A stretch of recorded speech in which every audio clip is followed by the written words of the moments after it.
Čau, Alenka tukaj, kako ste? Baterije nimam veliko. Ajde, gremo posneti tisto, kar me vsi že prosite od skoraj prvega videa, tako da teorija zarote v Titaniku. Fora je v tem, da jaz nisem imela pojma, da sploh kakšno obstaja, tako da ste mi vi povedali, za to hvala. Sem šla raziskovati in sem jih našla tako milijardo in sem probala zbrati čim boljše. Ampak jasno, določeni podatki ostajajo nespremenjeni, in sicer to, da se je nesreča sama zgodila 15. aprila leta 1912. Torej nedolgo nazaj je bila v bistvu stoletnica potopa Titanika leta 2012. Verjetno ste vsi gledali Titanik, saj je pač klasika filmska. In jasno, za vse skupaj bi bila kriva ledena gora oziroma kapitana Smitha, njegovo prepričanje, da je njegova ladja nepremagljiva, da je nepotopljiva. Verjetno je hotel podreti rekord v tem, kako hitro bi prečkal Atlantik. To je bila ena stvar, ker na koncu je še 22 vozilo, ker mislim, da je med 40 in 50 km/h, ker je za ladjo veliko. Pa dejstvo, da je ladja Titanik tisto noč prejela, samo tisto noč 6 opozoril za ledene gore, ampak jih niso upoštevali, ker so imeli v mislih druge stvari, in pa to, da je ladja nepotopljiva. Zakaj je nepotopljiva? Ladja Titanik je bila torej iz kovine, iz železja, in spodnje prekate je imela razdeljene tako na veliko teh prekatov. Zakaj? Zato, da če ladja zalije enega ali pa dva ali pa tri ali pa 10, še vedno jih ostane toliko in toliko, preden bi se ladja dejansko potopila. Problem je, da pri leseni ladji, na primer, je ladja plavajoča tako zaradi materiala kot takega, ki je les, pri železni ladji pa je potopljiva, zato so ti prekati nujno potrebni. Prišlo je tudi do takih teorij, da so ravno ti prekati bili problem, da se je ladja sploh prevrnila in počla.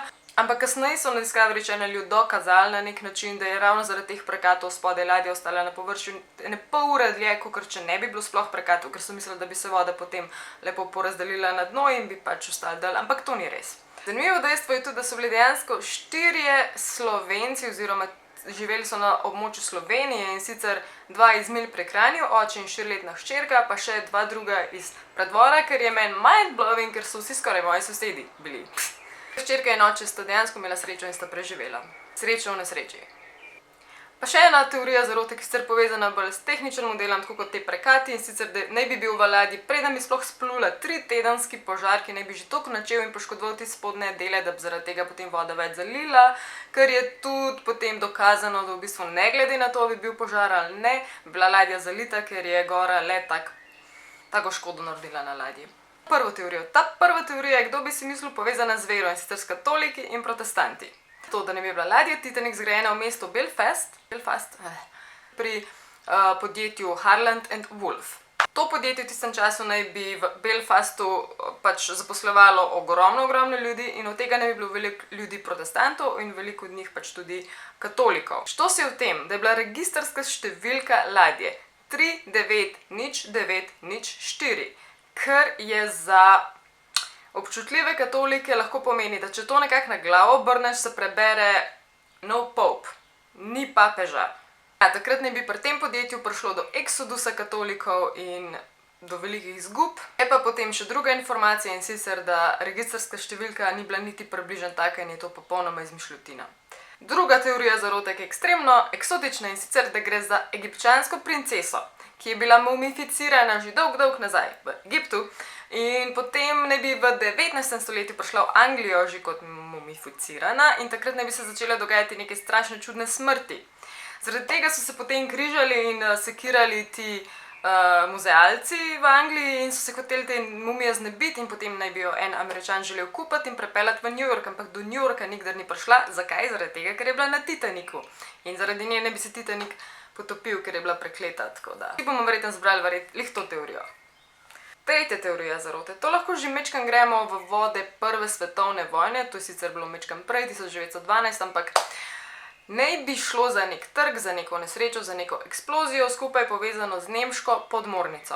Informacije so namreč take, da naj bi nekateri, ki so preživeli Titanik, trdili, da so videli iz palube ladje, ki so gledali v daljavo približno 10 km preč, neko neznano plovilo. Mnogi trdijo, da je možnost, da je bila to nemška podmornica, ki se je takrat dvignila iz vode, da bi mečkam pogledala, kakšno škodo so naredili na Titaniku. Zdaj pa to tako, lahko je bilo po pomoti, lahko je bilo namerno. So dejansko tudi ljudje, ki so trdili, da so videli v vodi razne eksplozije, da ne bi mogli biti to lih od ledene gore. Zakaj nekateri tudi to verjamejo? Zaradi tega, ker se je par let kasneje dejansko to zgodilo, in sicer z nemško podmornico in z britansko ladjo, ki naj bi takrat tudi potem naplavila na neko irsko obalo. Ok, četrta teorija. Tle se usedite, ker tale je res. Monografijo o tem je dejansko napisal Robert Gardiner, in sicer tole, če koga toliko detajli zanimajo, in on trdi, da ladja, ki zdaj leži na dnu Atlantika, ni Titanik. Zaradi tega, ker naj bi imel Titanik dve ladje dvojčice oziroma zelo podobne ladje, ena od teh dveh naj bi bila ladja Olympic. Zakaj bi Olympic potopili namesto Titanika? Zaradi tega, ker so bili v dolgovih in so želeli od zavarovalne službe dobiti velike vsote denarja. Dvojčica Titanika Olympic je šla takrat plut, vendar naj bi trčila skupaj z ladjo vojne mornarice, imenovana Hawk.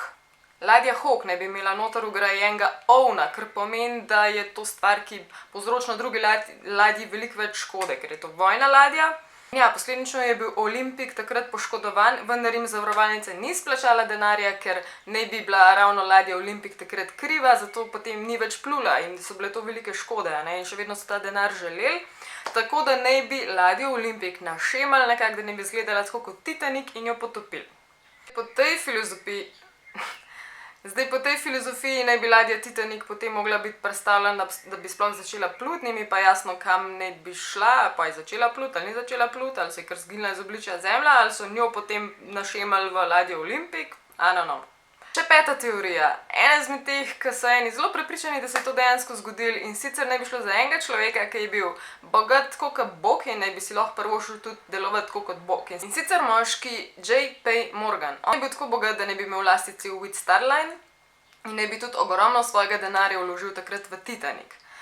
Što si o tem, da je on na nek način želel preoblikovati takrat ameriško bančništvo, cel bančni sistem, je imel pa 3 hude nasprotnike. Zanimiva stvar je, da so vsi 3 njegovi nasprotniki bili takrat v registru Titanika, tudi vsi so pač takrat umrli, izgubili življenje, s tem, da naj bi bil tudi on sam, Morgan, na tej ladji, naj bi potoval s Titanikom, ampak ni. Zakaj? Zato, ker se je zadnjo sekundo premislil in rekel, da ne gre.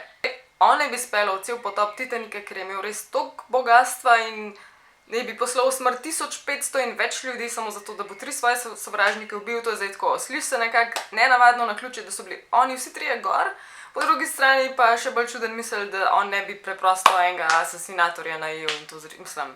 Ne vem, jaz ne verjamem. Druga čudna stvar, ki jo izpostavljajo, je pa to, da se ne bi v tem stoletju in več noben zglasil in rekel, ja, jaz pa vem, da so bili ljudje v to vpleteni ali pa sem bil del tega, tako da. Za danes upam, da vam je všeč, da sem zbrala Titanik. Jaz nisem imela pojma, da se je toliko teorij že zavrtelo okrog tega. Res hvala, da ste mi povedali. Mislim, da je še ena stvar, ki jo moram narediti, in sicer posneti video o tem, na čem temelji zdaj moj kanal in v čem je rdeča nit, ker me zelo sprašujete, eni me prosite za stare videe, drugi ste nenormalno navdušeni nad novimi videi. Upam, da to že po defaultu razumete, da je zame velik trg tukaj. Ampak vem pa, da vam moram v enem videu, čist spotoma ga bom dala gor, verjetno, da vam bom razložila, kaj se dogaja, da boste vedeli, da me ne bo vsak posebej spraševal, ker težko razložiti.